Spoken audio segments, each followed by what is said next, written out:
2018 সাল।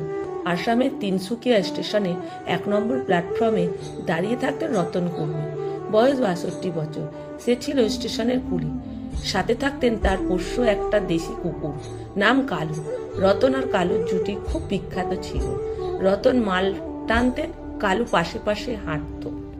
প্যাসেঞ্জারেরা কালুকে বিস্কুট দিত, রতন মানা করতেন না।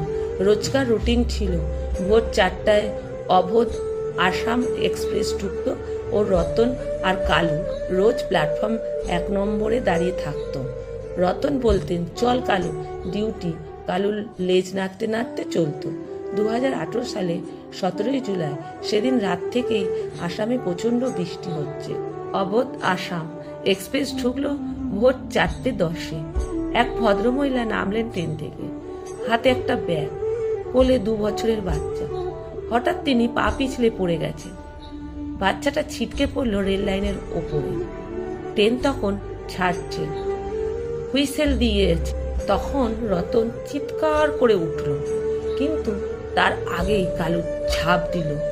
লাইনে নেমে বাচ্চাটার জামা কাপড় ধরে টান দিতে লাগলো। 1 টান, 2 টান, বাচ্চাটা প্ল্যাটফর্মে উঠল, কিন্তু কালু আর সেই প্ল্যাটফর্মে উঠতে পারল না। ট্রেন চলে গেল কালুর উপর দিয়ে। বাচ্চার মা অজ্ঞান হয়ে গেল। রতন কাঁদতে কাঁদতে মাটিতে বসে পড়লেন। কালুর শরীর কোলে তুলে নিলেন। স্টেশনের মাস্টার ছুটে এলেন, আরো অনেকেই ছুটে এলেন। আরপিএফ ও এলো, ভিড় জমে গেল প্ল্যাটফর্মের মধ্যে। রতন শুধু বলতে থাকেন, স্যার, ও আমার ছেলে ছিল, ডিউটি করতে গিয়ে শহীদ হলো। পরের দিন খবরের কাগজ বড় করে হেডলাইন বেরোলো, তিনসুকিয়া হিরো কালু নিজের জীবন দিয়ে বাঁচালো একটা দুধের শিশুকে। অনেকেই ভিডিও করলো, ভিডিও ভাইরালও হলো, সারা দেশ দেখলো। এর 7 দিন পর রেল মন্ত্রক থেকে লোক এলো, রতনকে হাতে 2 লাখ টাকার চেক তুলে দিল আর একটা মেডেল, জীবন রক্ষার পদক কালু নামে।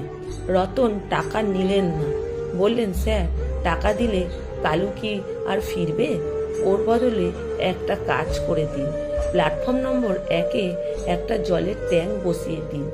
লেখা থাকবে, কালু জলছত্র, গরমে কুকুরগুলো জল পায় না।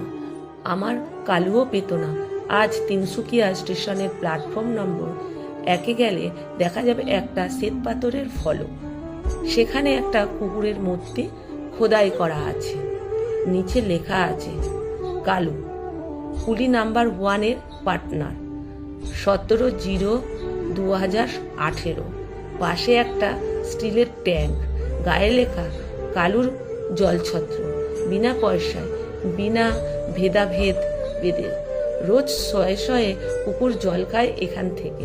আর রতন, তিনি এখনো ভোর 4টায় আসেন অবোধ আসাম এক্সপ্রেস ধরতে না, ডিউটি করতে। রোজ তিনি ট্যাঙ্কে জল ভরেন আর মূর্তিটার গায়ে হাত বুলিয়ে বলেন, ডিউটির টাইম বাবা, ঘুমাস না, দেখিস আজও যদি কোনো বাচ্চা পড়ে যায়। ট্রেনের গার্ডরা বলেন, এখনো নাকি অনেক রাতে প্ল্যাটফর্মে একটা কুকুরকে ঘুরে বেড়াতে দেখা যায়। কখনো সে লাইনের ধারে বসে থাকে, ট্রেন এলে লেজ নাড়ে, যেন বলে, সাহেব, আমার ডিউটি এখনো শেষ হয়নি। কলমে কেয়া দাস, পাঠে অনিতা ভট্টাচার্য।